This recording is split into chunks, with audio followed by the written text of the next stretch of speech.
ஒரு மாணவனை பார்த்தேன். என்ன தம்பி படிப்புலாம் எப்படி இருக்குது அப்படின்னு விசாரித்தேன். அவன் ரொம்ப அழுத்துக்கிட்டான். நான் நல்லா தான் சார் படிக்கிறேன், இருந்தாலும் புத்தியில் சரியாக ஏற மாட்டேங்குது சார் அப்படின்னா. சரி, இவனும் நம்ம ரகம்தான் அப்படின்னு சொல்லி முடிவு பண்ணிட்டோம். கல்வி கற்கக்கூடிய ஒரு மாணவன் சம்பந்தப்படுற புத்திகள் பல வகை. அதை பற்றி ஒரு பெரியவர் விளக்கி இருக்கிறார். மிருத்து புத்தின்னு ஒன்று இருக்குதான். மிருத்துன்னா மண்ணு. மண்ணால் செவுறு கட்டுறோம்ல, மண் சுவரில் ஆணி அடிக்கிறதும் சுலபம், அதை பிடுங்கி எடுக்கிறதும் சுலபம். அது மாதிரி சில பேர் குரு சொல்லி கொடுக்கறத சுலபமாக கேட்டு தெரிஞ்சு வச்சுக்குவாங்க, கொஞ்ச நேரத்தில் சுலபமாக மறந்தும் போயிடுவாங்க. இது மிருத்து புத்தின்னு பேர், மண் புத்தி. தாரு புத்தின்னு ஒன்று உண்டான். தாருன்னா மரம். அதில் பச்சை மரத்தில் ஆணி அடிக்கிறது சுலபம், ஆனால் அது எடுக்கிறது கஷ்டம். அது மாதிரி ஆசிரியர்கிட்ட இருந்து கேட்டதை கவனமாக மனசில் பதிய வச்சுக்கிட்டு அதை மறக்காமல் இருக்கிறது தாரு புத்தி. பட்ட மரமாக இருந்தால் அதில் ஆணி அடிக்கிறதும் கஷ்டம், அடிக்கிற ஆணியும் சீக்கிரம் நழுவிடும்.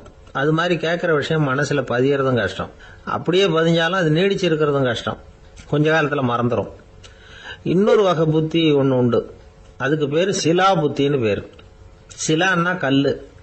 ஒரு கருங்கல்லில் 4 துளையை போட்டு ஒரு துளையில உளிய வச்சு அடிச்சா மற்ற துளை வழியாகவும் பிளந்து கல் 2 ஆயிடும்.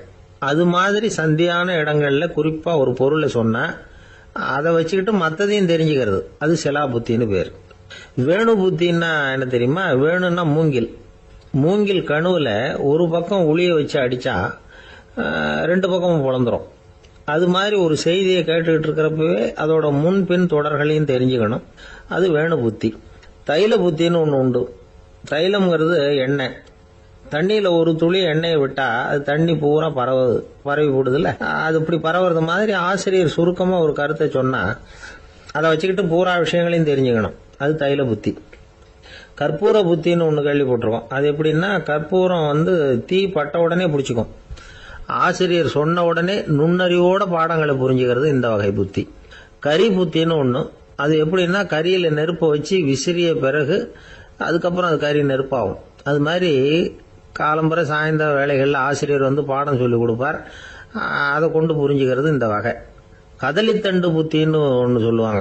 கதலிங்கிறது வாழை மரம்.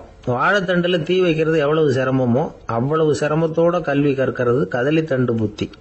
இதை தவிர இன்னும் சில வகையான மாணவர்களை கூட அடையாளம் காட்டுறாங்க. ஆசிரியர் சொன்னதில் நல்லதை மட்டும் எடுத்துக்கிறவன் அன்னம். ஆசிரியர் கிடைச்ச இடத்துல பாடத்தை கேட்டுக்கிட்டு பிறகு தனியாக உட்காந்து சிந்திக்கிறவன் பசு. பசுமாடு அப்படி தானே, புல்லு கண்ட இடத்துல மேயும், அதுக்கப்புறம் நிதானமாக அசை போட்டுக்கும். ஆசிரியர் சொன்னதை தவிர வேற எதையும் சொல்ல முடியாதவன் கிளி. பல இடங்களில் பாடங்கள் கேட்டு கடைசியில் ஒன்றும் புரியாமல் போகிறவன் ஆடு.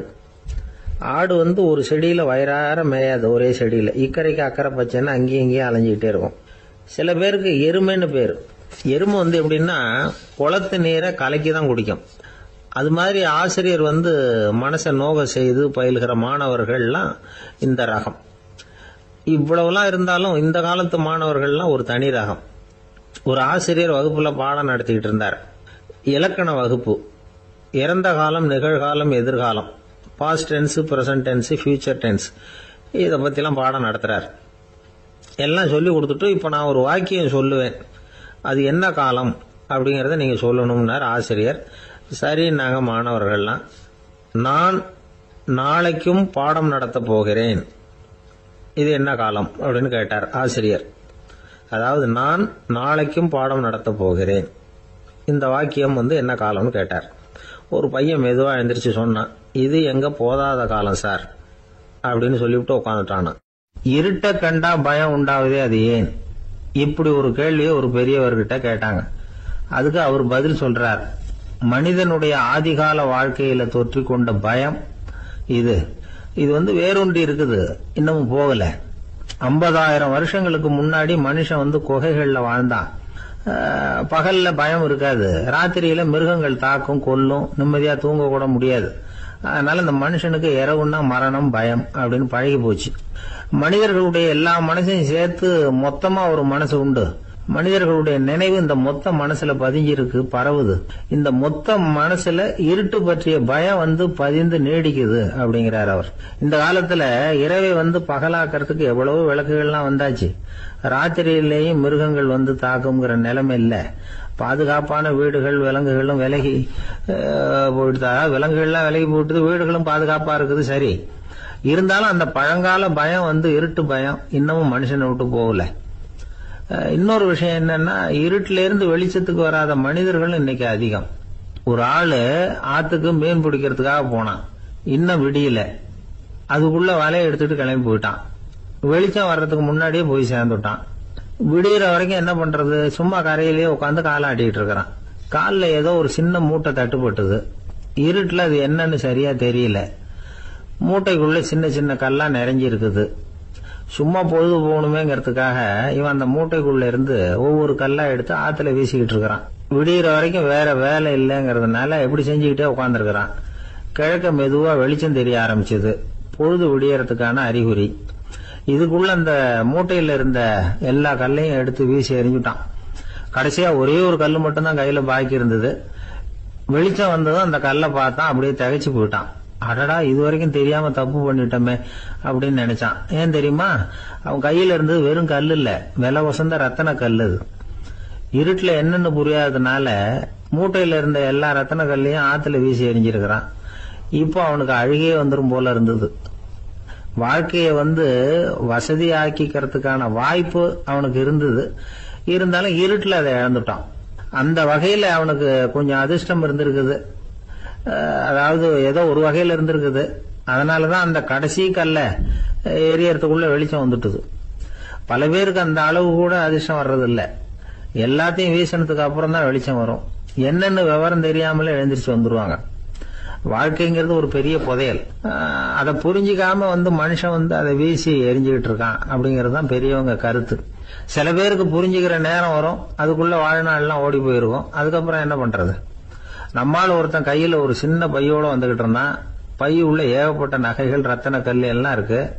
வந்துகிட்டு இருந்தவன் திடீர்னு அந்த பைய அப்படியே ஒரு குளத்துல வீசி எறிஞ்சுட்டான். மகான்கள் தான் இப்படி பற்று இல்லாம இருப்பாங்க.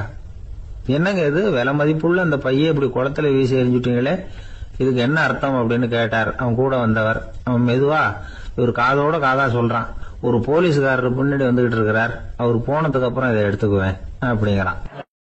ரெண்டு பேர் சுவாரஸ்யமா பேசிட்டு இருக்கிறப்போ குறுக்க புகுந்து தொந்தரவு பண்றதுக்குன்னே சில பேர் இருப்பாங்க. அது ரொம்ப இடைஞ்சலா இருக்கும். இதே மாதிரி மின்காந்தம் கூட குறுக்க புகுந்து தொந்தரவு பண்ணும். கடைசியில் அது ஒரு பெரிய இடைஞ்சல கொண்டாந்து விட்டுரும். சில வீடுகளில் கேபிள் கனெக்ஷன் இல்லாம சில தனியார் டிவி காட்சிகள் தெரியும். அதுக்கு என்ன காரணம்னா இந்த மின்காந்த குறுக்கீடு தான் காரணம். இதைத்தான் சுருக்கமா EMI அப்படின்னு சொல்றாங்க. அதாவது எலக்ட்ரோ மேக்னெட்டிக் இன்டர்ஃபியரன்ஸ். இது ஏற்படக்கூடிய இடங்கள் எது எதுன்னு எடுத்துக்கிட்டா அது ஒரு பெரிய பட்டியலாவே போயிடும். இந்த EMI தொந்தரவு கேபிள் டிவியில மட்டும்தான் இல்ல, ராக்கெட் ஏவுதளத்துல உள்ள ரேடார்கள், அங்க உள்ள சில சக்தி வாய்ந்த தொலைத்தொடர்பு சாதனங்கள், விமான தளங்கள்ல உள்ள ரேடார்கள், கப்பல் தளங்கள்ல பொருத்தப்பட்டிருக்கக்கூடிய சக்தி வாய்ந்த ஆண்டனாக்கள், இப்படி நிறைய சொல்லலாம். காவல் நிலையங்கள்ல பயன்படுத்தப்படுகிற வயர்லெஸ் தொடர்பு சாதனங்கள் கூட ஓரளவுக்கு இந்த மின்காந்த அலைகளை வெளியிடும். நம்ம வீட்டில் உட்காந்துக்கிட்டு ரேடியோ கேட்டுக்கிட்டு இருப்போம் அல்லது டிவி பார்த்துக்கிட்டு இருப்போம். அந்த சமயத்தில் பக்கத்து தெருவில் ஒரு மோட்டார் சைக்கிள் அல்லது காரு, குறிப்பாக பெட்ரோல் இன்ஜின், அது போறப்ப அதில் உள்ள மின்காந்த மின்கலத்தில் அதாவது மேக்னட்டோ பேட்டரியில இருந்து வெளிப்படுகிற மின்காந்த அலை இங்க டிவியிலையும் ரேடியோவிலையும் கரகரப்பு உண்டு பண்ணும். சரி, இது பெருசா என்ன இடைஞ்சல உண்டு பண்ணிட போகுது அப்படின்னு நாம அலட்சியமா நினைக்கலாம். வயசானவங்களுக்கு மறதி நோயின்னு ஒண்ணு வரும்ல, அல்ஷமீர், அதாவது மூளையில உள்ள செல்கள் செயலிழந்து போயிடுறது. அது செய்ய வேண்டிய வேலையை மறந்துடும். மனைவியே எதிரில் நின்னா கூட உன்னை எங்கேயோ பார்த்தது மாதிரி தெரியுதே அப்படின்னு சொல்லிட்டு இருப்பாங்க. அப்படி ஒரு மறதி. இந்த விசித்திரமான நோய்க்கு இதுவரைக்கும் மருந்தே இல்லைன்னு வேற சொல்றாங்க. இந்த மைக்ரோ ஓவன் அப்படின்னு சொல்லக்கூடிய சமையல் அடுப்புகள் கூட மின்காந்த அலைகளை வெளியிடுது. சமயத்துல சில தொழிற்சாலைகள்ல கூட பெரிய விபத்துக்களை இந்த EMI உண்டு பண்ணிவிடும். இத பத்தி தீவிரமா சிந்திக்க ஆரம்பிச்சதே ஒரு விபத்துக்கு பிறகுதான். அமெரிக்காவுக்கும் வியட்நாமுக்கும் இடையில போர் நடந்தது. அந்த சமயம் அமெரிக்காவுக்கு சொந்தமான விமானம் தாங்கி கப்பல் ஒண்ணு வியட்நாமை தாக்கிறதுக்கு தயாரா ஏவுகணைகளோட கடல்ல நிறுத்தி வைக்கப்பட்டிருந்தது. தற்செயலா அந்த பகுதியில கப்பல் தொலைத்தொடர்பு பகுதிக்கு அருகில ஊடுருவிய இந்த சக்தி வாய்ந்த ரேடியோ அலைகள் ஏவுகணையில இருந்த மின்னணு சர்க்கியூட்டை பூர்த்தி செஞ்சு வச்சுட்டுது. அவ்வளவுதான், ஏவுகணை அங்கேயே வெடிச்சு செதறி போச்சு. 130 பேர் அந்த இடத்திலேயே உடல் கருகி செத்து போட்டாங்க. ஏகப்பட்ட பொருள்கள் நாசம். இந்த விபத்துக்கான காரணம் என்னங்கிறத உடனடியா யாராலையும் கண்டுபிடிக்க முடியல. ரொம்பவும் கடுமையா முயற்சி பண்ணி கடைசியா கண்டுபிடிச்சாங்க, இது இந்த இஎம்ஐ வேலை தான் அப்படின்னு. மின்னணு தொலைபேசிகள் இருக்கு, இதுல பேசும்பொழுது நம்ம காதை அதாவது செவியை ஊடுருவக்கூடிய மின்காந்த அலையானது மூளைக்கு போய் அங்க மூளை கட்டிகளை உருவாக்க ஊக்கம் கொடுக்குது அப்படின்னு வேற கண்டுபிடிச்சிருக்கிறாங்க.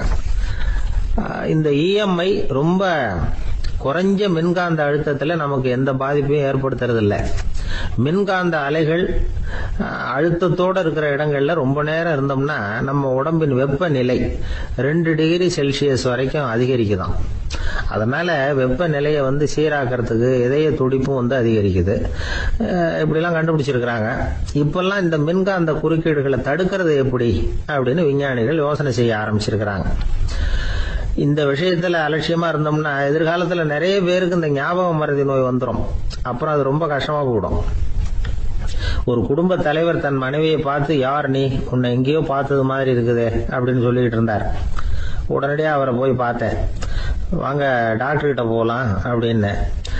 அவரு என்னை தனியா அழைச்சிட்டு போய் காதோட காதா மெதுவா சொல்றார், இத பாருப்பா, என் கையில பணம் இல்லாத போகலாம், அப்படி மறதி நோய் வந்துட்டது மாதிரி நடிச்சுக்கிட்டு இருப்பேன், அவ்வளவுதான், அதை நீ கண்டுக்காத அப்படின்னார். ஒரு ஊர்ல ஒரு பெரிய செல்வந்தர் இருந்தார். பணத்துக்கு பஞ்சம் இல்லை. அதனால இந்த உலகத்துல முடியாத காரியம் எதுவும் இல்லைன்னு நினைச்சார். பணம் இருந்தாலே அந்த நினைப்பு தானா வந்துடும். அதனால இவரும் அப்படி நினைச்சதுல ஒன்றும் தப்பு இல்லை. அந்த ஊருக்கு குருநானக் ஒரு தடவை வந்தார். அவருக்கு இந்த செல்வந்தர் ரொம்ப பிரமாதமா ஒரு வரவேற்பு கொடுத்தார். ஊர் எல்லையிலேயே எங்க வீட்டுக்கு விருந்து சாப்பிட்டுட்டு போகணும்னு கேட்டுக்கிட்டார். அவரும் சரின்னு ஒத்துக்கிட்டார். உடனே தன்னுடைய பங்களாவில் ஒரு பெரிய விருந்துக்கு ஏற்பாடு பண்ணார்.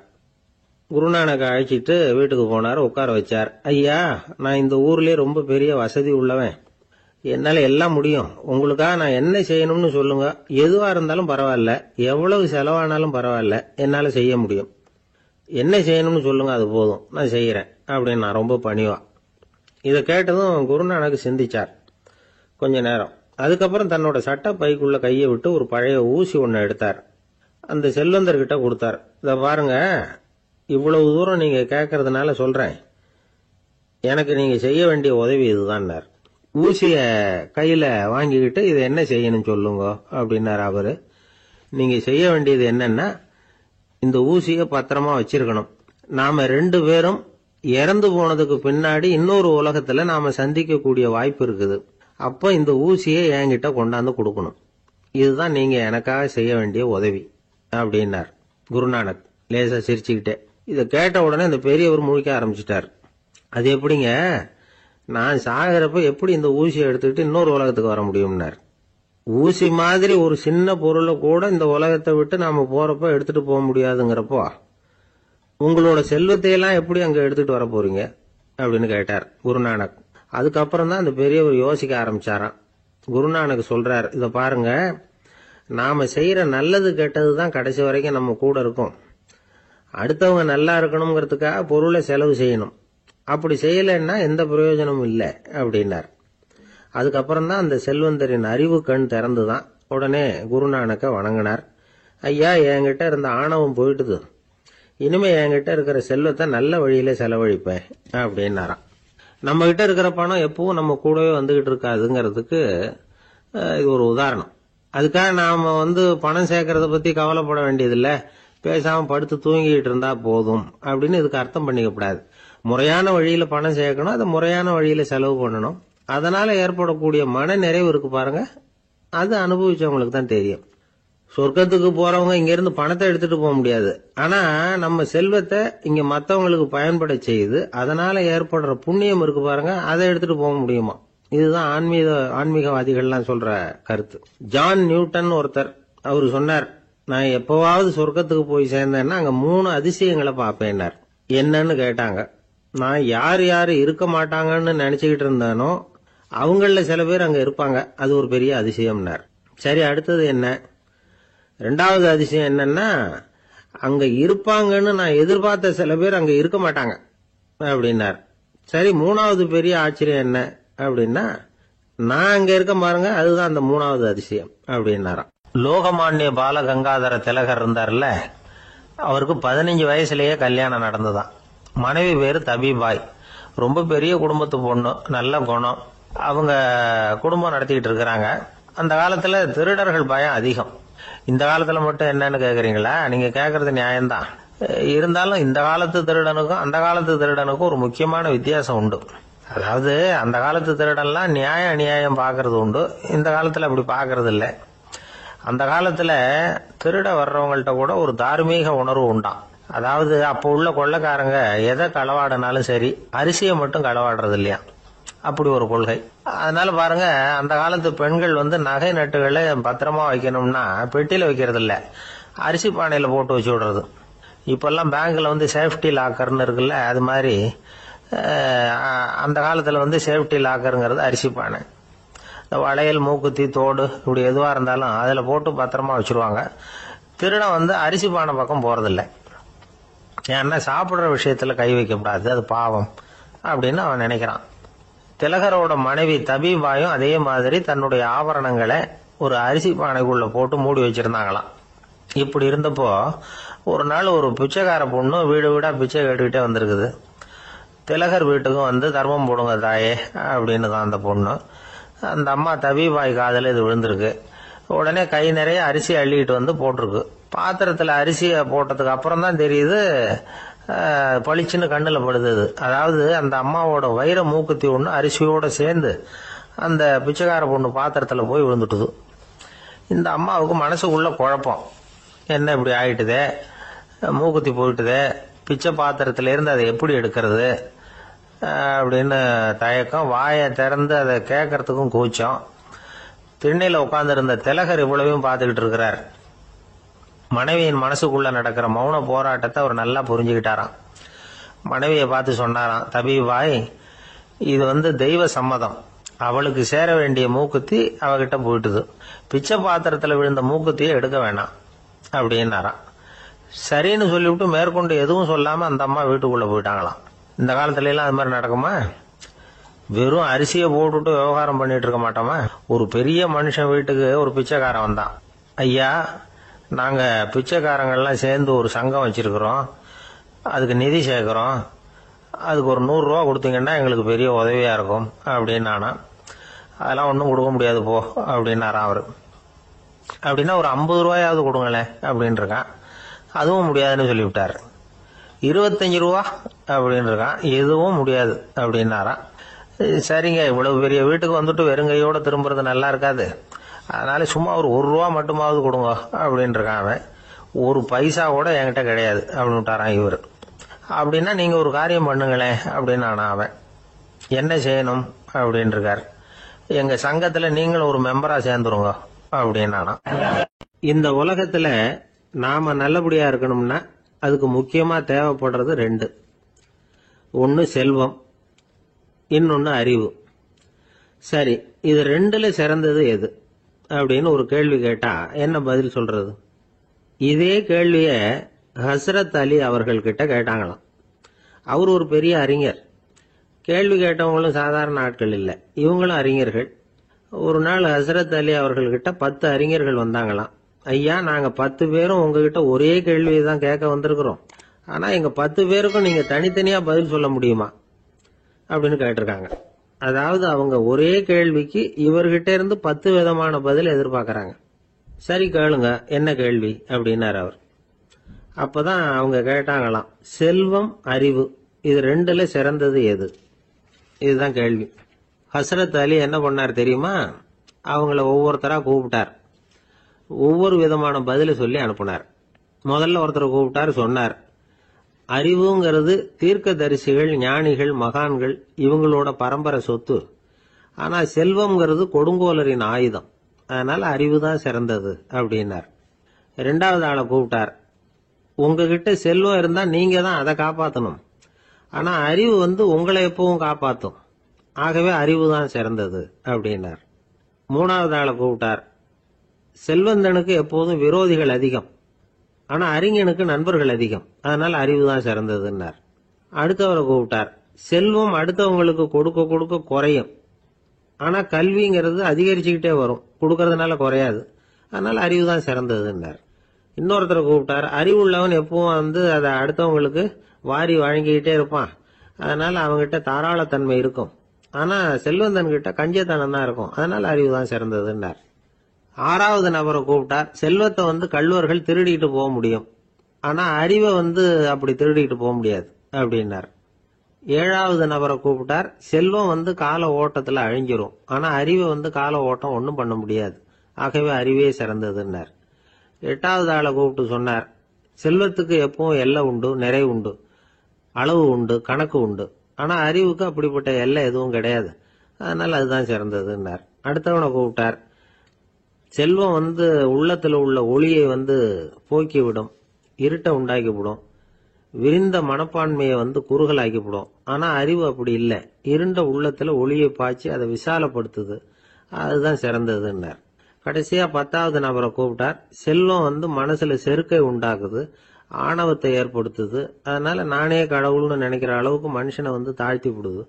ஆனா அறிவு பணிவையும் பண்பாட்டையும் வளர்க்குது, அதனால அறிவு தான் சிறந்ததுன்னார்.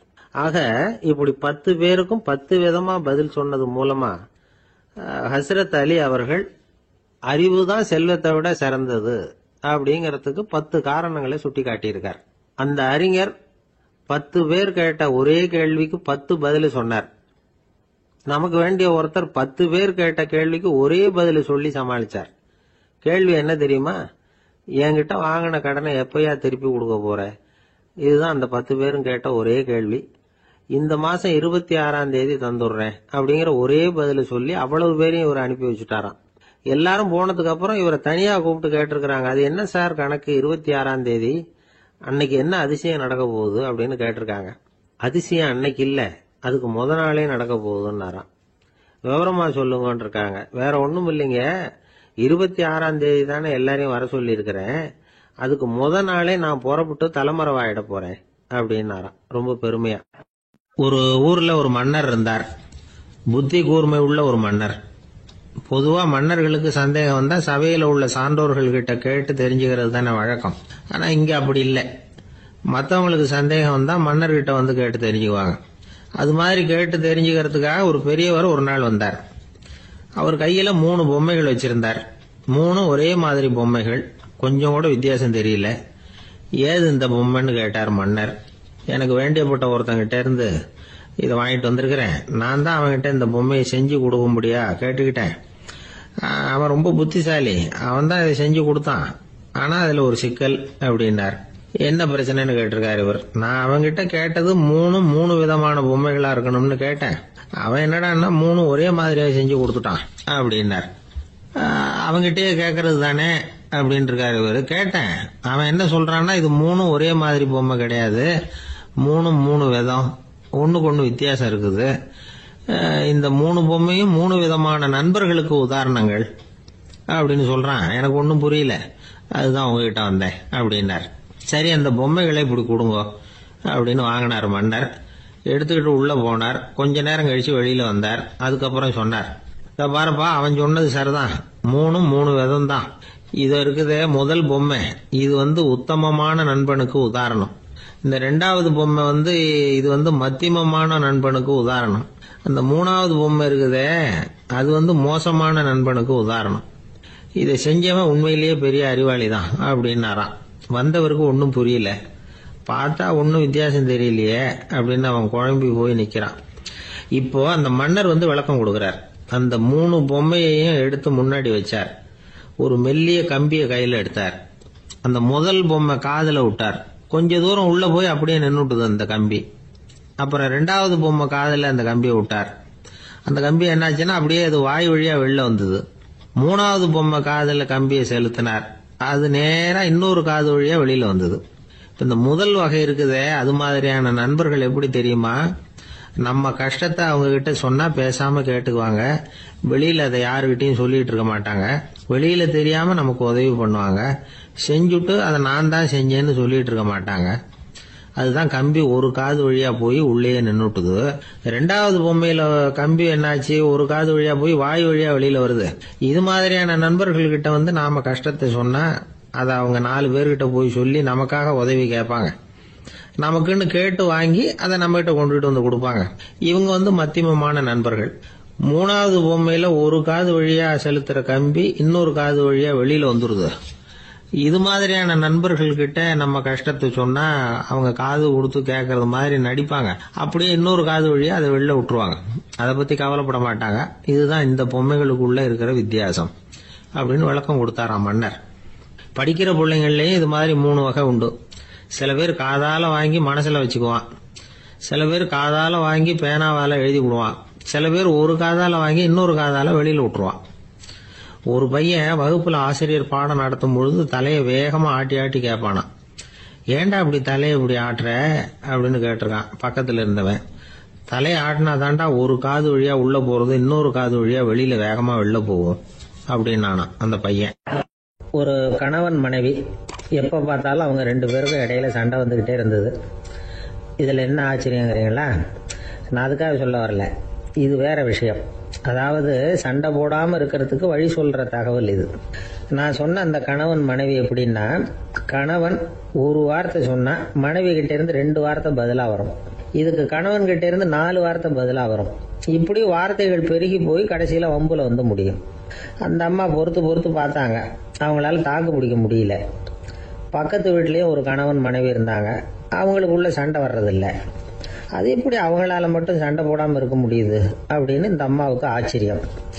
ஒரு நாள் நேரா பக்கத்து வீட்டு அம்மா கிட்டே போய், ஏம்மா நீங்க எப்படி கணவனும் மனைவியும் சண்டை போட்டுக்காம இருக்கிறீங்க, அது எப்படி முடியுது உங்களால அப்படின்னு கேட்டாங்க. அதுக்குன்னு ஒரு மருந்து இருக்குது, அதை சாப்பிட்டா சண்டை வராது அப்படின்னாங்க அவங்க. சரிங்க, அந்த மருந்தை அவரு சாப்பிட மாட்டேன்னு சொல்லிட்டா என்ன பண்றது அப்படின்னு கேட்டிருக்கிறாங்க இவங்க. அந்த மருந்து அவருக்கு இல்லம்மா, உனக்கு தான் அப்படின்னாங்களாம் அவங்க. அப்படியா, அப்படின்னா கொடுங்க, ரொம்ப நல்லதா போச்சு. அதை எப்படி சாப்பிடுறதுங்கிற விவரத்தையும் சொல்லுங்க, எங்க அது கிடைக்கும்ங்கிறதையும் சொல்லுங்க, வாங்கிக்கிறேன் அப்படின்னு கேட்டாங்களாம் இவங்க. வேற எங்கேயும் போய் வாங்க வேண்டாம், என்கிட்டே இருக்க அந்த மருந்து, அதில் கொஞ்சம் தர்றேன், வாங்கி வச்சுக்க. உன் வீட்டுக்காரர் உன்னோட சண்டையை ஆரம்பிக்கிற போகலாம் நீ இந்த மருந்துல 1 ounce வாயில ஊற்றிக்கணும். அதை உடனே குடிச்சிடக்கூடாது. ஒரு 5 நிமிஷமாவது அது வாயில இருக்கணும். அதுக்கப்புறம் குடிச்சிடலாம் அப்படின்னு சொல்லி ஒரு பாட்டில் மருந்தை இந்த அம்மா கிட்ட கொடுத்து அனுப்புனாங்களாம். மருந்தை எடுத்துக்கிட்டு இந்த அம்மா வீட்டுக்கு வந்திருக்கிறாங்க. வீடு பூட்டி இருந்ததுனால கணவன் வந்து வாசல்லையே காத்துக்கிட்டு இருக்கிறான். மனைவியை கண்டதும் சண்டை போட ஆரம்பிச்சிட்டான். வீட்டை பூட்டி விட்டு எங்கே போய் தொலைஞ்ச, எவ்வளவு நேரமாக ஒரு மனுஷன் வாசல்லையே காத்துட்டு கிடக்கிறது அப்படி இப்படின்னு கத்த ஆரம்பிச்சிட்டான். மனைவி இதுக்கு பதிலே சொல்லலை. அந்த அம்மா பேசாம வீட்டை திறந்தாங்க. சமையல் அறைக்குள்ளே போனாங்க. 1 ounce மருந்தை வாயில் ஊற்றிக்கிட்டாங்க. அன்னைக்கு சண்டை வந்து மேற்கொண்டு வளரவே இல்லை, நின்றுட்டுது. மருந்து பரவாயில்லை. அதுக்கப்புறம் பல சந்தர்ப்பங்களில் சண்டை வரும் போல இருக்கிற போலாம் இந்த மருந்து அதை நிறுத்தியிருக்கு. பிரமாதமான மருந்தாக இருக்குது இதை கொஞ்சம் அதிகமாகவே வாங்கி வீட்டில் வச்சுக்க வேண்டியதுதான் அப்படின்னு முடிவு பண்ணிட்டு இந்த அம்மா மறுபடியும் பக்கத்து வீட்டு அம்மாட்ட போனாங்க. எவ்வளவு விலையானாலும் சரி, நான் காசு கொடுத்து வாங்கி வச்சுக்கிறேன், எந்த கடையில் இருக்கு இந்த மருந்து சொல்லுங்க அப்படின்னு கேட்டாங்க. இந்த மருந்துக்கு விலையே கிடையாதுங்க, இலவசமாகவே கிடைக்கும்னாங்களாம் அவங்க. அது எப்படி விலையில்லாமல் இதை விற்க முடியுது அப்படின்னு கேட்டாங்களாம் இவங்க. அது மருந்தாக இருந்தால் தானே விலை வைக்கிறதுக்கு, அது வெறும் தண்ணி தானே அப்படின்னாங்களாம். வெறும் தண்ணியா சண்டையை நிறுத்துது அப்படின்ட்டு இருக்காங்க இவங்க. அது சண்டையை நிறுத்தல, உன்னோட மௌனம் தான் சண்டையை நிறுத்துது. நீ வாயில தண்ணியை வச்சுக்கிறதுனால எதிர்த்து பேசுறது இல்ல, அதனால உன்னுடைய கணவர் கோபம் வந்து சாந்தமாயிடுது அப்படின்னாங்களாம் அவங்க. இந்த கதையிலிருந்து சண்டையை நிறுத்துற மருந்து எதுன்னு தெரிஞ்சுக்கிட்டோம் இல்லையா? ஒருத்தர் என்ன பண்ணாரு, பாட்டில்ல வந்து தண்ணியை ஊற்றி வச்சுக்கிட்டு அவர்கிட்ட வர்றவங்களுக்கெல்லாம் இதை சிபாரிசு பண்ணலாம்னு நினைச்சுக்கிட்டு உட்காந்துருந்தார். ஒரு அம்மா வந்தாங்க. இதை கேட்டுவிட்டு இதையே ஒரு மருந்து மாதிரி கொடுக்கலாம்ங்கிறது அவர் முடிவு. அதனால பாட்டிலில் தண்ணி அடிச்சு வச்சுக்கிட்டு அதில் கலருக்காக என்னத்தையோ ஒரு ஜீரகம் அது மாதிரி எதையாவது கலந்து வச்சுக்கிட்டு ஒரு மருந்து மாதிரி ஒரு பாவனையில் வச்சுக்கிட்டு உட்காந்துருக்காரு. யாராவது வீட்டில் சண்டைன்னா என்கிட்ட வாங்க மருந்து தரேன்னு. ஒரு அம்மா வந்தாங்க. எனக்கு என் வீட்டுக்காரருக்கும் அடிக்கடி சண்டை வருதுங்க அப்படின்ட்டு இருக்காங்க. கவலைப்படாதம்மா, நான் ஒரு மருந்து தரேன்னு சொல்லி வீட்டுக்குள்ளே போய் ஒரு பாட்டில் எடுத்து வந்து கொடுத்தாரு. பாட்டிலில் இருக்கிறது என்னங்கிறத சொல்லிவிட்டு அது பேரில் மரியாதை வராது இல்லையா, அதனால் சொல்லலை. அந்த அம்மா வாங்கிட்டு போனாங்க. 4 நாள் கழித்து திரும்பி வந்தாங்க. என்னம்மா வீட்டில் சண்டை நின்று போச்சான்னு கேட்டிருக்காரு இவர். அங்கே நின்று போச்சுங்க, இப்போ உங்ககிட்ட ஆரம்பமாக போகுதுன்னாங்களாம். என்னம்மா அப்படின்ட்டு இருக்காரு அவர் பயந்து போய். பின்ன என்னங்க, நீங்கள் என்ன மருந்து கொடுத்துருக்குறீங்க என்னங்க அப்படின்னாங்களாம் கோபமா. அது வெறும் தண்ணி தானே அப்படின்ட்டு இருக்காரு இவர். தண்ணியா இது, நல்லா பாருங்க அப்படின்னு அந்த பாட்டில் நீட்டினாங்களாம். இவர் வாங்கி பார்த்துருக்காரு. அப்புறம் தான் விஷயம் புரியுது அவருக்கு. இவர் கை தவறுதலா அவங்க வீட்டில் இருந்த மண்ணெண்ணெய் பாட்டில் எடுத்து அவர்கிட்ட கொடுத்துருக்குறாங்க. அப்புறம் என்ன ஆகும், சண்டை வராம. ஒரு அழகான கடற்கரை, சுற்றுலா பயணிகள் நிறைய பேர் அங்கே வந்து போகிறது வழக்கம். சனி ஞாயிறு கூட்டம் அதிகமாக இருக்கும். அதோட விளைவு என்னங்கிறது அடுத்த நாள் தான் தெரியும். ஆமாம், அந்த கடற்கரையை சுத்தப்படுத்துகிற தொழிலாளிகள் திங்கட்கிழமை ரொம்ப சிரமப்படுவாங்க. சனி ஞாயிறு வந்த கூட்டம் கடற்கரை பூராவும் காலி ஐஸ்கிரீம் கப்புகளை வந்து வீசி எறிஞ்சிட்டு போயிடுவோம். ஆயிரக்கணக்கான கப்புகள் அங்கே பரவலாக கிடக்கும். அதையெல்லாம் பொறுக்கி எடுத்து சுத்தம் பண்ணி ஆகணும். இதனால் திங்கட்கிழமை வேலைக்கு வர்றதுக்கு எல்லாரும் பயப்படுவாங்க. அப்படி ஒரு நிலைமை. பல பேர் அன்னைக்கு வந்து லீவ் எடுத்துகிட்டு போயிடுறது வழக்கம். நமக்கு எதுக்கு இன்னைக்கு தொந்தரவுன்னு. இது ஒரு பெரிய பிரச்சனையாக இருந்தது. இதுக்கு என்ன பண்ணலாம் அப்படின்னு யோசனை பண்ணாங்க. ஒரு ஆலோசனை கூட்டத்துக்கு ஏற்பாடு பண்ணாங்களாம். அந்த நகர நிர்வாக அலுவலர்கள், பணியாளர்கள் எல்லாரும் அதில் கலந்துக்கிட்டாங்க. கூட்டம் ஆரம்பமாச்சு. ஆரம்பத்தில் சொன்னாங்க, இந்த பிரச்சனைக்கு ஒரு தீர்வு வேணும், என்ன பண்ணலாம், அதை முடிவு செய்யறதுக்கு தான் இந்த கூட்டம். இதில் நீங்கள் செய்ய வேண்டியது என்னென்னா, உங்களுக்கு தோன்றுகிற யோசனை எதுவாக இருந்தாலும் சொல்லுங்கள். கொஞ்சம் கூட தயக்கம் வேண்டாம். நாம் சொல்கிற யோசனை ஈடுபடுமா படாதா அப்படின்லாம் யோசிக்க வேணாம். எல்லாருடைய யோசனைகளையும் அப்படியே பதிவு செய்துக்கிறோம். கடைசியாக அதிலேருந்து ஒரு சிறந்த யோசனையை தேர்வு பண்ணி அதை பயன்படுத்தலாம். இந்த சந்தர்ப்பத்தில் இன்னொரு முக்கியமான வேண்டுகோள், எவ்வளவு சாதாரணமான யோசனையாக இருந்தாலும் சரி, அது சொல்லும் பொழுது அடுத்தவங்க வந்து ஏளனம் செய்யக்கூடாது. இது ஒரு பெரிய யோசனையா அப்படின்னு சொல்லி எதையும் அலட்சியப்படுத்தக்கூடாது. இதுதான் அந்த கூட்டத்தின் ஆரம்பத்தில் செய்யப்பட்ட அறிவிப்பு. உடனே அந்த கூட்டத்தில் இருந்தவங்க ஆளுக்கு ஒரு யோசனை சொல்ல ஆரம்பிச்சாங்க. ஒருத்தர் எழுந்திருச்சார், இங்கே வர்ற சுற்றுலா பயணிகள் கிட்ட ஆளுக்கு $10 ஒரு டெபாசிட் மாதிரி வைப்பு பணமாக வாங்கிக்கணும். காலி ஐஸ்கிரீம் கப்பை திருப்பி கொடுத்தா அந்த பணத்தை திருப்பி கொடுத்துடலாம். இப்படி ஒரு ஏற்பாடு பண்ணிக்கிட்டா கப்புகளை தேடி பொறுக்கிட்டு இருக்க வேண்டியதில்லை, எல்லாம் ஒரே இடத்துக்கு வந்து சேர்ந்துடும். அப்படியே நாம் வந்து தூக்கிட்டு போய் ஒரு இடத்துல கொட்டி விடலாம் அப்படின்னாரு. இன்னொருத்தர் எழுந்திருச்சார், கப்பை வந்து கீழே போட்டால் $50 அபராதம் அப்படின்னு அங்கங்கே போர்டு எழுதி வச்சுடலாம். கப்புகளை போடுறதுக்கு அங்கங்கே பெரிய கூடைகளை வச்சுடலாம். நாம் சாவகாசமாக அந்த கூடைகளை சேகரம் பண்ணிக்கலாம் அப்படின்னாராம். இன்னொருத்தர் எழுந்திருச்சு கொஞ்சம் கோபமாக பேசினார். கப்புகளை வந்து அவங்க வாயிலேயே திணிச்சுடணும், அதுகளை முன்னு சாப்பிட்டு பார்த்தா தான் தெரியும் அது எவ்வளவு கஷ்டங்கிறது அப்படின்னு ரொம்ப கடுமையாக பேசியிருக்காரு. இது வேடிக்கையாக தெரிஞ்சாலும் இந்த யோசனையும் பதிவு செஞ்சுக்கிட்டாங்களாம். இப்படி பல யோசனைகள். கடைசியாக எல்லாத்தையும் படித்து பார்த்துட்டு பரிசீலனை பண்ணாங்க. அப்புறம் தான் யோசனை வந்தது. இவர் வேடிக்கையாக சொன்னது கப்புகளை அவங்க வாயிலே திணிச்சு சாப்பிட சொல்லணும், அதுதான் தண்டனைன்னார்ல. ஏன் அப்படி சாப்பிட்றது மாதிரியே கப்புகளை தயார் பண்ண என்ன அப்படின்னு சிந்திக்க ஆரம்பிச்சாங்களாம். ஆகா, அதுதான் சரின்னு ஒரு முடிவுக்கு வந்தாங்க. அதுலேருந்து உருவானது தான் இந்த வேஃபர் கப்ஸ். ஐஸ்கிரீமை சாப்பிட்டு முடிச்சதும் கப்பையும் சாப்பிட்டுடலாம். கோன் ஐஸ்கிரீம் சாப்பிட்றோம்ல, அதுதான். அமெரிக்காவில் மியாமி கடற்கரையில் ரொம்ப காலமாக இருந்துகிட்டு வந்த குப்பை பிரச்சனைக்கு இப்படிதான் ஒரு தீர்வு வந்துதான். இதுல இருந்து நாம புரிஞ்சுக்க வேண்டியது என்னன்னா, நாம அன்றாட எத்தனையோ பிரச்சனைகளை சந்திக்கிறோம், அதுக்கெல்லாம் தீர்வு உண்டு. அது எங்க ஒளிஞ்சிருக்குன்னு கண்டுபிடிக்கணும்.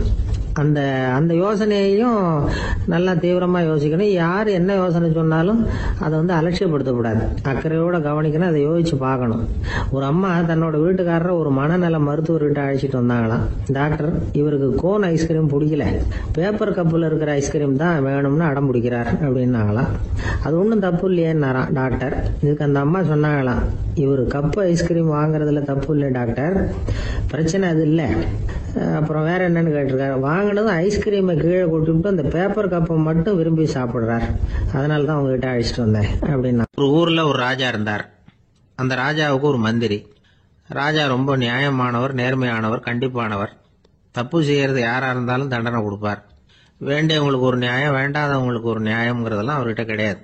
ஒரு சமயம் அரசவையில அந்த அமைச்சரே வந்து விதிமுறைகளுக்கு புறம்பா ஏதோ நடந்துகிட்டு இருக்கார். மன்னருக்கு கோபம் வந்துட்டுது. உடனே அந்த அமைச்சரை கிட்டத்துல கூப்பிட்டு அவர் கன்னத்துல ஓங்கி ஒரு அறை கொடுத்துட்டாராம். உடனே அந்த அமைச்சர் என்ன பண்ணார் தெரியுமா? நேரா போனார். அங்க நின்றுகிட்டு இருந்த இன்னொருத்தர் கண்ணத்துல ஓங்கி அரைஞ்சார். அரை வாங்கினவர் திகைச்சு போயிட்டார். இவர் ஏன் நம்மள வந்து அரைகிறார் அப்படின்னு யோசனை பண்ணார். மன்னரும் திகைச்சு போயிட்டார். நாம இவரை அரைஞ்சா அதுக்காக இவரு போய் இன்னொருத்தர் அரையணுமா அப்படின்னு யோசனை பண்ணார். அவர் இவருக்கு என்ன பைத்தியமானு கூட நினைக்க ஆரம்பிச்சுட்டார். ஆனா என்ன ஆச்சுன்னா, அப்புறம் அமைச்சர் அவர் கவனிச்சுக்கிட்டு இருந்தாரா, அவர் இன்னொருத்தர் அரைஞ்சார் இல்லையா, அந்த அரை வாங்கின ஆசாமியை பார்த்து கத்திக்கிட்டு இருந்தார். யாரு? அமைச்சர். ஏன்பா என்கிட்ட அறைய வாங்கிட்டு இப்படி விவரம் இல்லாம நின்றுட்டு இருக்கிறிய, நான் உனக்கு கொடுத்ததை நீ வேற யாருகிட்டயாவது கொடுத்துரு அப்படின்னார். உடனே அந்த ஆள் பார்த்தான், தனக்கு அடுத்தபடியா நின்றுகிட்டு இருந்தவன ஓங்கி ஒரு அரை அரைஞ்சான். அவன் கண்ணத்தை தடவிட்டே யோசனை பண்ணான். இது ஏதோ புரிஞ்சுக்கிட்ட மாதிரி அடுத்தாப்புல நின்றுட்டு இருந்தவன அரைஞ்சான். இப்படி இந்த அறை வந்து மாறி மாறி போய்கிட்டே இருக்குது. ஊரு பூரா பிரயாணம் பண்ண ஆரம்பிச்சுட்டுது. அன்னைக்கு ராத்திரி அந்த ராஜா படுக்கிறதுக்காக போனார். அந்த நேரம் பார்த்து அவர் கண்ணத்துல பலார்னு ஒரு அறை விழுந்தது. நம்மளே அறையிறது யாரு அப்படின்னு அதிர்ச்சியோட மன்னர் திரும்பி பாக்குறாரு. அரைஞ்சது அவரோட மனைவி. என்னாச்சு உனக்குன்னு கத்துனார் ராஜா. உங்களுக்கு தெரியாதா, ஊரு பூரா ஒருத்தர் மாத்தி ஒருத்தர் மூலமா இந்த அறை வந்து பிரயாணம் பண்ணிட்டு வருது அப்படின்னாங்க அந்த அம்மா. அப்படின்னா ஆரம்பிச்ச இடத்துக்கே வந்துட்டுதா அப்படின்னாராம் மன்னர். என்ன சொல்றீங்கன்னு கேட்டிருக்காங்க.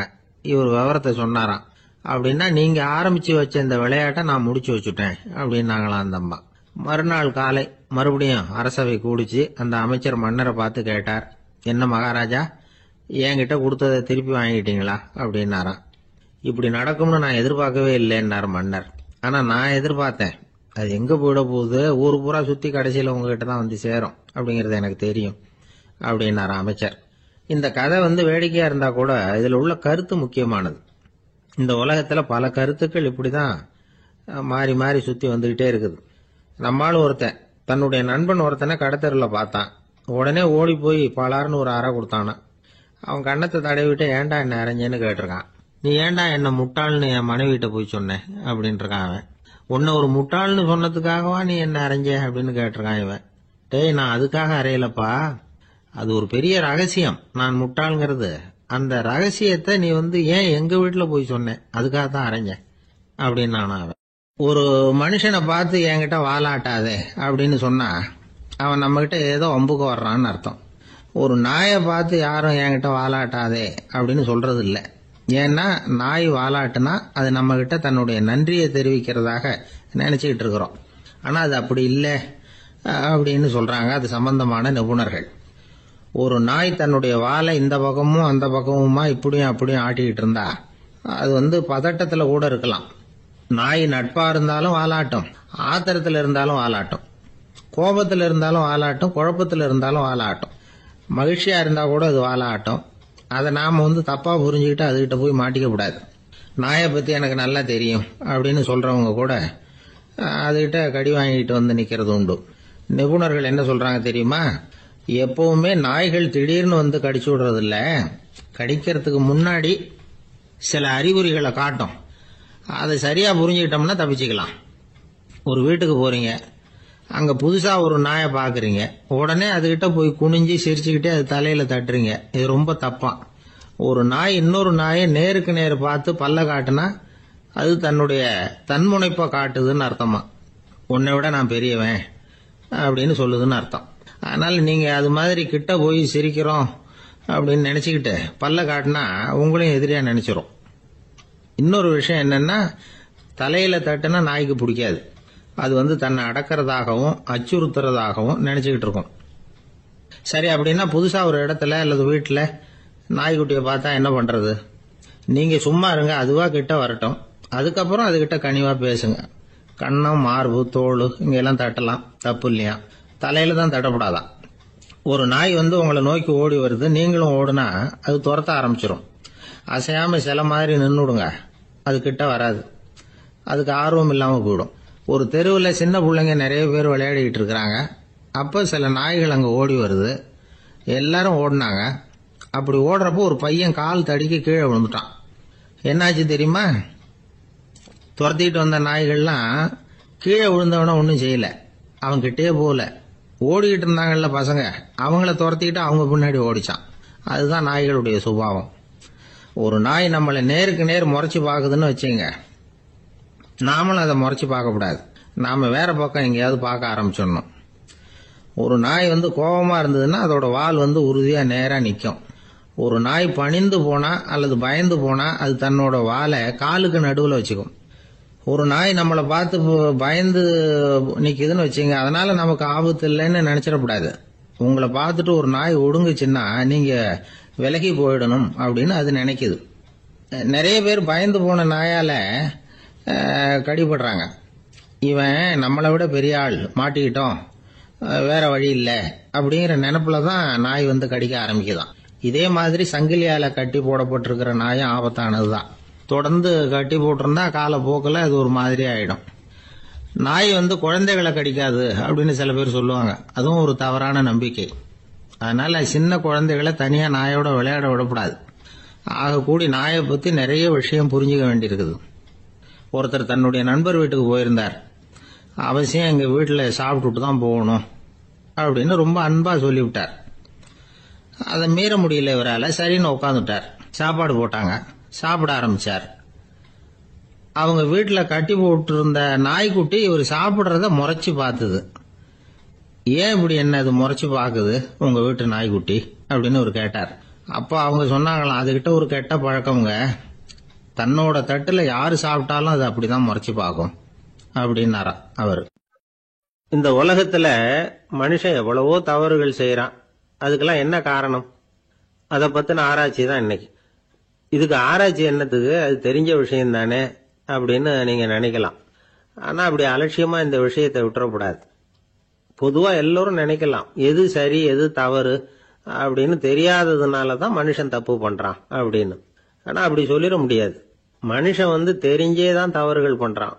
இப்ப உதாரணத்துக்கு ஒரு சாலையில இடது பக்கம் போக வேண்டிய ஒருத்தர் நடுக்கோட்டை தாண்டி வலது பக்கமா வண்டியை ஓட்டிட்டு போறாருன்னு வச்சுங்க.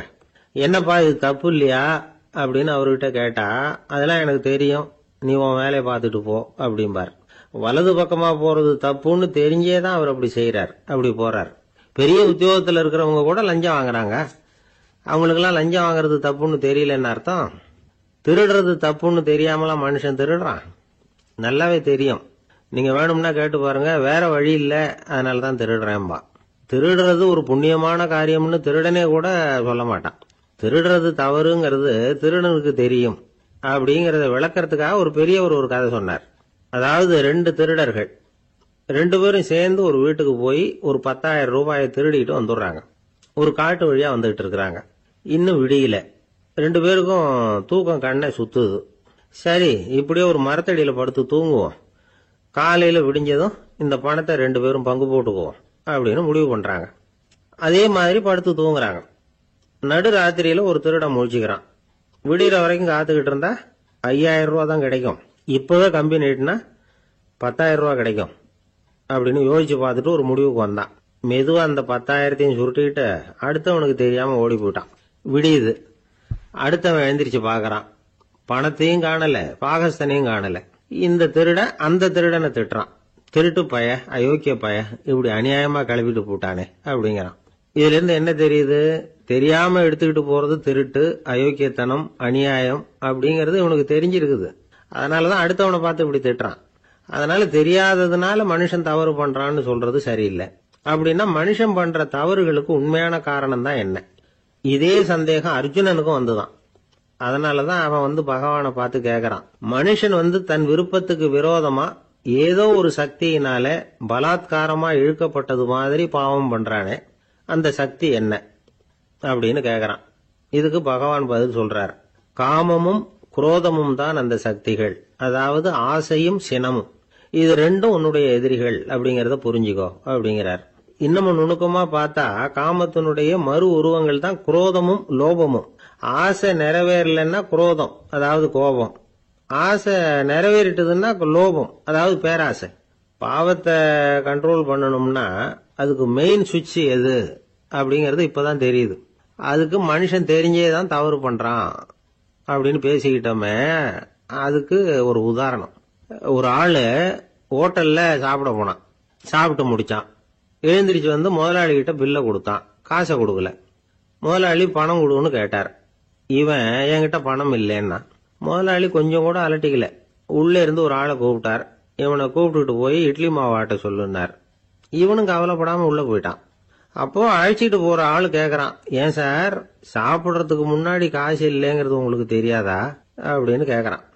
தெரியும், காசு இல்லைங்கிறதும் தெரியும், காசு இல்லாம சாப்பிட்டா மாவாட்டணுங்கிறதும் தெரியும் அப்படின்னா அந்த ஆள். அப்படின்னா நீங்க உங்க வீட்லயே சாப்பிட்டு இருக்கலாமே அப்படின்னு கேக்குறான் அவன். அதுக்கு இவர் சொல்றாரு, அது எப்படி, அங்க சாப்பிட்டாலும் நான் இதே வேலையை தானே செய்ய வேண்டியிருக்கும் அப்படின்னாராம். நமக்கு முன்னாடி நமக்கு வேண்டிய ஒருத்தர் ஒரு கிளாஸ்ல நமக்கு பழச்சாறு கொண்டாந்து வைக்கிறாருன்னு வச்சுங்க. உடனே நாம என்ன பண்ணுவோம், எடுத்து கிடுகிடுன்னு சாப்பிட்ருவோம் அடுத்தவங்க யாரும் வர்றதுக்குள்ள. அதை விட்டுட்டு அதை கொண்டாந்து வச்சவர்கிட்டயே அதோட விலை என்ன அப்படி இப்படின்னு நான் கேட்டுக்கிட்டு இருப்போம். நாம கேட்க மாட்டோம். ஆனா காந்திஜி அப்படி கேட்டாராம். எப்ப தெரியுமா, 1935 அந்த வருஷம் மே மாசத்துல ஒரு நாள் காந்திஜி டெல்லியில இருக்கிறார். அப்ப அவருக்கு 2 டம்ளர் மாம்பழச்சாறு கொண்டாந்து கொடுக்குறாங்க. அதை வாங்குறாரு. இதோட விலை என்ன அப்படின்னு கேட்டார் காந்திஜி. யாருக்கிட்ட கேட்டாருன்னா மனுபென் காந்தி கிட்ட கேட்கிறார். அவங்க தான் கொண்டாந்து கொடுக்குறாங்க. காந்திஜிக்கு உதவி செய்யறதுக்காக அவர் கூடவே இருந்தவங்க அவங்க கிட்ட தான் கேட்கிறாரு. காந்திஜி சும்மா வேடிக்கைக்காக இப்படி கேட்கிறாருன்னு நினைச்சுட்டாங்க அந்த அம்மா. அதுவும் இல்லாம அதோட விலையை கேட்டா காந்திஜி நிச்சயமா அதை சாப்பிட மாட்டார் அப்படிங்கிற பயம் வேற. அதனால அந்த அம்மா பதில் எதுவும் சொல்லாம கம்முன்னு இருந்துட்டாங்க. கொஞ்ச நேரம் ஆச்சு. அந்த பழச்சாறு வச்ச இடத்துல அப்படியே இருக்குது, வச்ச இடத்துல வச்சபடியே இருக்கு. காந்திஜி அதை சாப்பிடவே இல்லை. மனுபென் காந்தி பார்த்தாங்க. மெதுவா காந்திஜி கிட்ட போய் அதை சாப்பிடுங்களேன் அப்படின்னாங்க. பழச்சாறு விலை என்னன்னு கேட்டேன், அதுக்கு பதில் இல்லை. அது முதல் தப்பு. பதிலை எதிர்பார்த்திருந்தும் அதை பத்தி விசாரிக்கல, அது 2வது தப்பு. இப்படி 2 தப்புகளை பண்ணிவிட்டு என்கிட்ட வந்து இதை சாப்பிடுங்கன்னு சொன்னா அது எப்படி அப்படின்னு கேட்டாராம் காந்திஜி. மனுபென் காந்தி என்ன சொல்றதுன்னு தெரியாம திகைச்சு போய் நின்றுகிட்டு இருந்தாங்க. காந்திஜி தொடர்ந்து சொன்னாராம், இப்ப என் முன்னாடி வச்சிருக்கிற இந்த பழச்சாறு விலை சுமாரா ஒரு ₹1/2 இருக்கும். அது அந்த காலத்து மதிப்பு. இந்த பழச்சாறு இல்லாம கூட என்னால இருக்க முடியும். ஆனா அவசியமான பொருள்களை வாங்கறதுக்கு கூட சக்தி இல்லாத மக்கள் இந்த நாட்டுல நிறைய பேர் இருக்கிறாங்க. அப்படி இருக்கிறப்போ எனக்கு என்னத்துக்கு இந்த விலை உயர்ந்த பானம்? இதை இப்போ நான் சாப்பிட்டா என் உடம்பு வேணும்னா ஆரோக்கியமாகலாம், ஆனா என் மனசு அமைதி அடையாது. எனக்கு என்னுடைய உடல் ஆரோக்கியத்தை விட மன ஆரோக்கியம் தான் முக்கியம். அதனால இதை நான் சாப்பிட மாட்டேன், எடுத்துட்டு போயிடு அப்படின்னாராம். அந்த சமயத்துல ஒரு அகதி பொண்ணு 2 குழந்தைகளோட காந்திஜியை பார்க்கறதுக்காக வந்தது. வணக்கம் சொல்லிச்சு. காந்திஜி உடனே தனக்கு முன்னாடி இருந்த பழச்சாற்றை எடுத்து அந்த பொண்ணுகிட்டையும் குழந்தைகள்கிட்டையும் கொடுத்து சாப்பிட சொன்னார். அவங்க அதை வாங்கி ரொம்ப சந்தோஷத்தோட சாப்பிட்டாங்களாம். அதை பார்த்த காந்திஜி முகத்துல ஒரு புன்னகை, ஒரு பரவசம், ஒரு திருப்தி. அவர் மனசு நிறைஞ்சி இருந்தது. அப்போ அவர் சொன்னாராம், ஆண்டவன் எனக்கு எப்பவும் சரியான சமயத்துல கை கொடுப்பாருங்கிறது அதுக்கு இதுதான் அத்தாட்சி. நான் ஒரு இக்கட்டான சூழ்நிலையில இருக்கிறப்ப கூட கடவுளின் கருணையால அந்த சூழ்நிலை என்னை பாதிக்கல. என் கூட இவ்வளவு நாள் பழகியும் கூட இங்க இருக்கிறவங்க எனக்கு அதிக விலை உள்ள பழரசத்தை கொடுத்தாங்க. ஆனா சரியான நேரத்துல அதை சாப்பிட வேண்டியவங்களை என்கிட்ட அனுப்பி வச்சு என்ன சந்தோஷப்படுத்தினார் கடவுள், அவருக்கு நன்றி அப்படின்னாராம் மகாத்மா காந்தி. உடல் ஆரோக்கியத்தை விட மன ஆரோக்கியம் தான் எனக்கு முக்கியம்னு சொன்னார் பாருங்க. அதை நாம எல்லாரும் மனப்பூர்வமா இன்னைக்கு சிந்திச்சு பார்க்கணும். இந்த காலத்துல எல்லாரும் அப்படியா நினைக்கிறாங்க? எனக்கு தெரிஞ்ச ஒருத்தர் இருந்தார். தினமும் காலையில ஒரு காபி சாப்பிட உட்கார்ற நேரத்துல பக்கத்து வீட்டுக்காரர் வந்து சேருவார் கரெக்டா. உடனே அவரும் தனக்குன்னு வந்திருக்கிற காப்பியை எடுத்து மனப்பூர்வமா பக்கத்து வீட்டுக்காரர்கிட்ட கொடுத்துருவார். அதுக்கப்புறம் அவருக்காக வேற காபி போட்டு கொண்டாந்து கொடுத்தாலும் வேண்டான்னு சொல்லிடுவார். ஆண்டவனா பார்த்து சரியான நேரத்துல அவரை எங்க வீட்டுக்கு தினமும் அனுப்பி வைக்கிறார் அப்படிம்பார். ஏன் அப்படி சொல்றீங்க அப்படின்னு கேட்டோம் ஒரு நாள். அதுக்கு அவர் சொல்றார், எனக்கு என்னோட உடல் ஆரோக்கியம்தான் முக்கியம். இத கடவுள் புரிஞ்சுக்கிட்டு எங்க வீட்டு காப்பியை சாப்பிடுறதுக்கு தினமும் அடுத்த வீட்டுக்காரனை அனுப்பி வைக்கிறார் அப்படின்னார் அவர். காஞ்சிபுரத்துல பல்லவ ராஜா ஒரு கோவில் கட்டினார், கைலாசநாதர் கோவில். அதுக்கு கும்பாபிஷேகம் பண்றதுக்கு ஒரு நாள் குறிப்பிட்டு அதுக்கு வேண்டிய ஏற்பாடுகள்லாம் பண்ணினார். முதல் காரியமா கடவுளை வேண்டிக்கிட்டார், நீங்க இந்த கும்பாபிஷேகத்துக்கு நேர்ல வந்து கலந்துக்கணும்னார். கடவுள் அந்த ராஜா கனவுல வந்தார். நீ கும்பாபிஷேகம் வச்சிருக்கிற அதே நாள்ல அதே நேரத்துல எனக்கு இன்னொரு ஊர்ல ஒரு கும்பாபிஷேகம் இருக்குது, அதுக்கு போக வேண்டியிருக்கு. அதாவது திருநின்ற ஊர்ல என்னுடைய பக்தர் ஒருத்தர், அவரும் ஒரு கோயில் கட்டி கும்பாபிஷேகம் செய்யறார். நான் அதுக்கு போக வேண்டியிருக்கு, அதனால உன்னுடைய தேதியை நீ மாத்தி வச்சுக்கோ அப்படின்னார். கடவுள் தான் எங்கேயும் இருக்கிறவராச்சே, அவர் நினைச்சா 2 இடத்துலயும் இருந்து கோயில் கும்பாபிஷேகத்தை நடத்த முடியாதா? ஏன் இப்படி செய்யல? அது ஒரு முக்கியமான காரணத்துக்காக தான். திருநின்ற ஊர்ல இருந்த பூசலாருங்கிற அந்த அடியாரின் பெருமையை இந்த உலகத்துக்கு எடுத்து காட்டணுங்கிறதுக்காகத்தான் கடவுள் அந்த ராஜா கிட்ட அப்படி சொன்னார். சரி, அந்த அடியார் அப்படி என்னதான் பெருசா கோயில் கட்டி விட்டார்? ராஜா கட்டின கோயிலை விட பெருசா? அவர் கட்டினது கருங்கல்லாலேயோ மண்ணாலேயோ மரத்தாலேயோ இல்ல. அவர் கட்டின கோயில் வேற மாதிரி. அது மனசால கட்டின கோயில், மனசுக்குள்ள இருக்கிற கோவில், மனக்கோவில். அந்த அடியார் தன்னோட மனசுக்குள்ள மாசக்கணக்கா ஒவ்வொரு கல்லா சேர்த்து கட்டின கோவில். இந்த விஷயம் ராஜாவுக்கு தெரியாது. அவர் என்ன நினைச்சுட்டாரு, அது நாம கட்டின கற்கோயிலை விட ரொம்ப பெருசா இருக்கும் போல இருக்கு அப்படின்னு நினைச்சுட்டாரு. சரி, அப்பேற்பட்ட அந்த கோயிலை தரிசனம் பண்ணிவிட்டு வருவோம் அப்படின்னு நினைச்சு ராஜா திருநின்ற ஊருக்கு போறார். அங்க போய் பார்த்தா கோயிலையும் காணும், ஒன்னையும் காணும். கடைசியில பூசலார் கட்டின மனக்கோவில் தான் அதுங்கிறத அவர் புரிஞ்சுக்கிறார். உடனே அந்த அடியாரின் காலில் விழுந்து வணங்குறார். அவரோ, இது மனசால முயன்ற கோவில், இதுக்கு இத்தனை பெருமையா அப்படின்னு ஆச்சரியப்படுறார். இதுல ஆச்சரியப்படுறதுக்கு ஒண்ணும் இல்ல.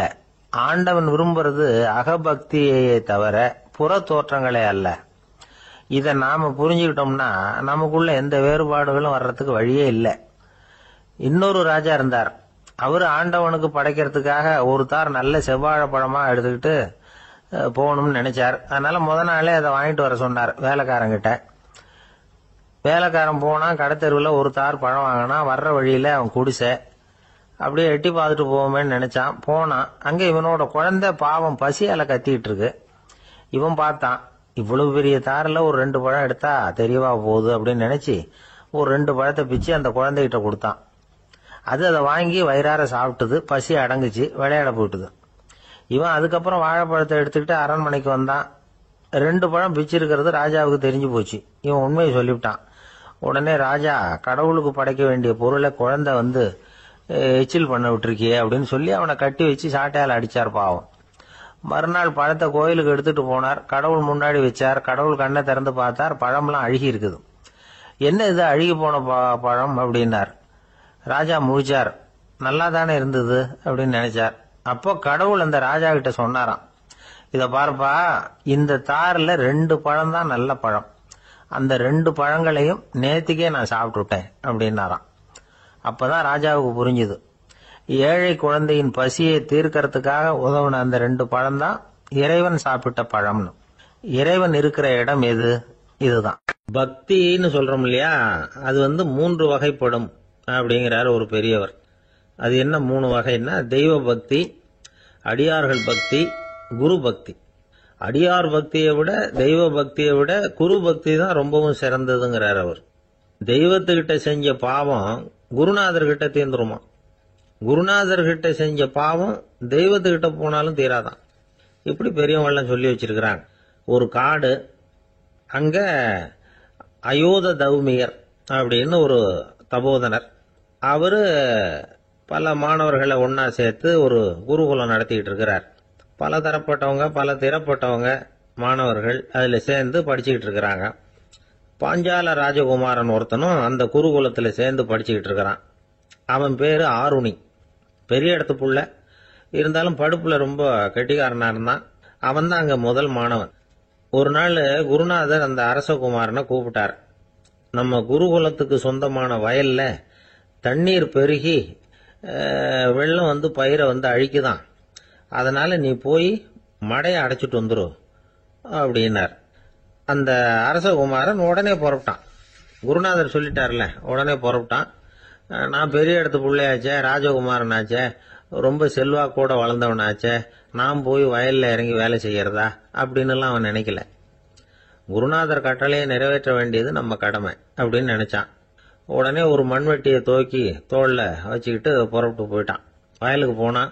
பார்த்தான், தண்ணி கரையை உடைச்சிக்கிட்டு வயலுக்குள்ள ஏகமா பாஞ்சிக்கிட்டு இருக்குது.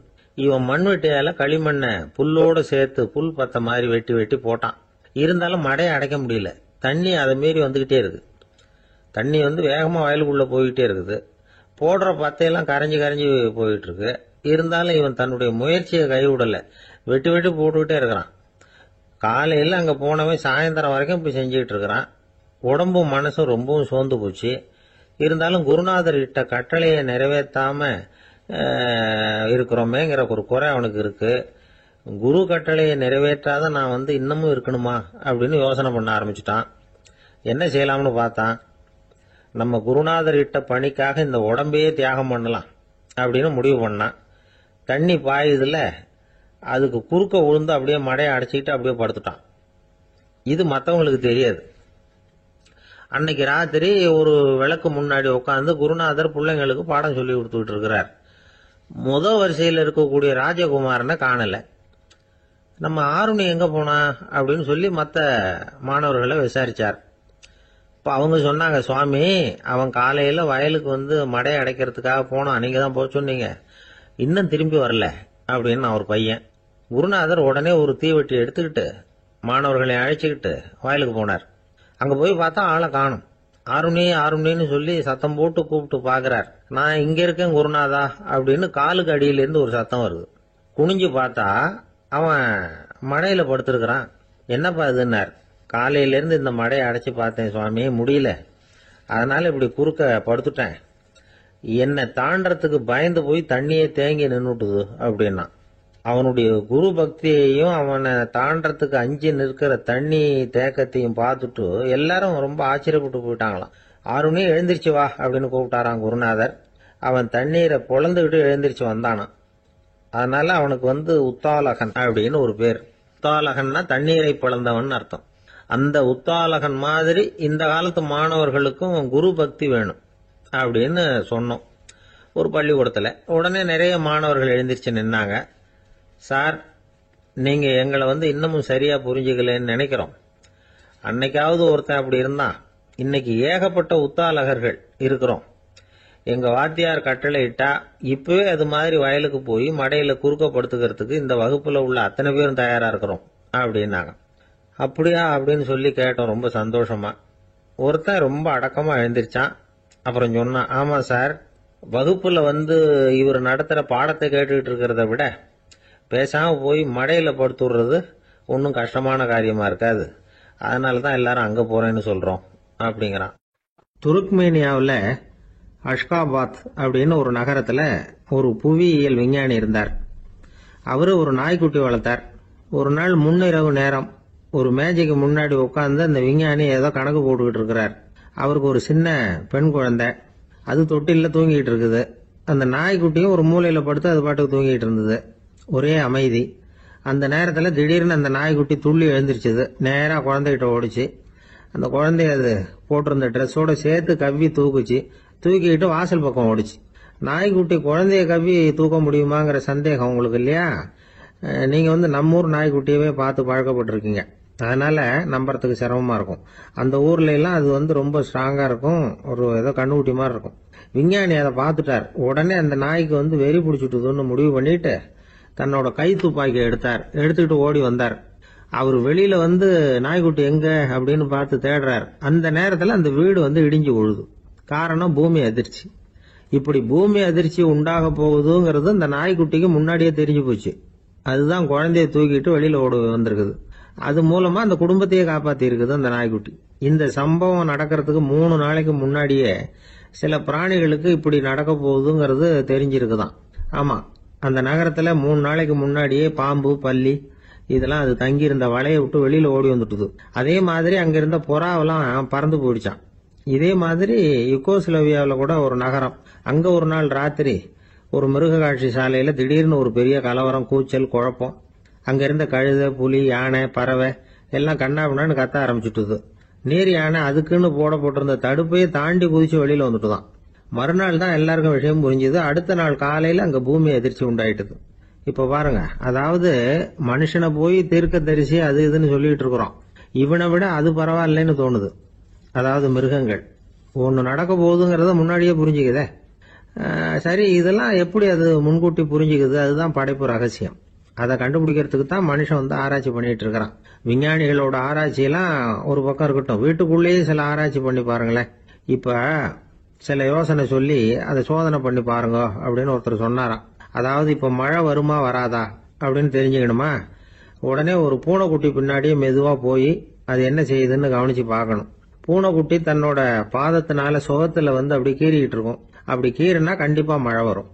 சில சமயம் பூனைக்குட்டி அப்படி மல்லாந்து படுத்துக்கிட்டு பாதத்தை உயர தூக்கும், அப்படியும் அப்படியும் புரளும். இப்படி செஞ்சதுன்னா அன்னைக்கும் மழை இருக்காது. அதனால முன்னாடி இருந்தது மழை வர்றதுக்கு அறிகுறி, இது மழை இல்லைங்கிறதுக்கு அறிகுறி. பறவைகள் பிராணிகள் இதுகளோட நடவடிக்கைகளை பார்த்துட்டு அதையெல்லாம் அடிப்படையா வச்சுதான் காலநிலையை கண்டுபிடிக்கிற கருவிகளை கண்டுபிடிச்சிருக்கிறாங்க. வாத்து இருக்குல்ல, சில சமயம் தன்னோட அழகை தன்னோட இறகுகள்ல அப்படியே புதைச்சிக்கும். அப்படி செஞ்சா குளிர்காலம் வரப்போகுதுன்னு அர்த்தம். பருவநிலை குளிரா மாறப்போகுதுங்கிறதுக்கு இதுதான் அறிகுறி. சிட்டுக்குருவி இருக்குதுல்ல, அதெல்லாம் புழுதியில உழுந்து புரளும், சிறகுகளை படபடன்னு அடிச்சுக்கும்.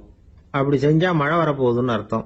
ஒண்ணு மட்டும் நாம நல்லா தெரிஞ்சுக்கணும், இயற்கையின் சீற்றம்னு சொல்றோம் இல்லையா, இயற்கை ஏன் நம்ம மேல கோவப்படுது?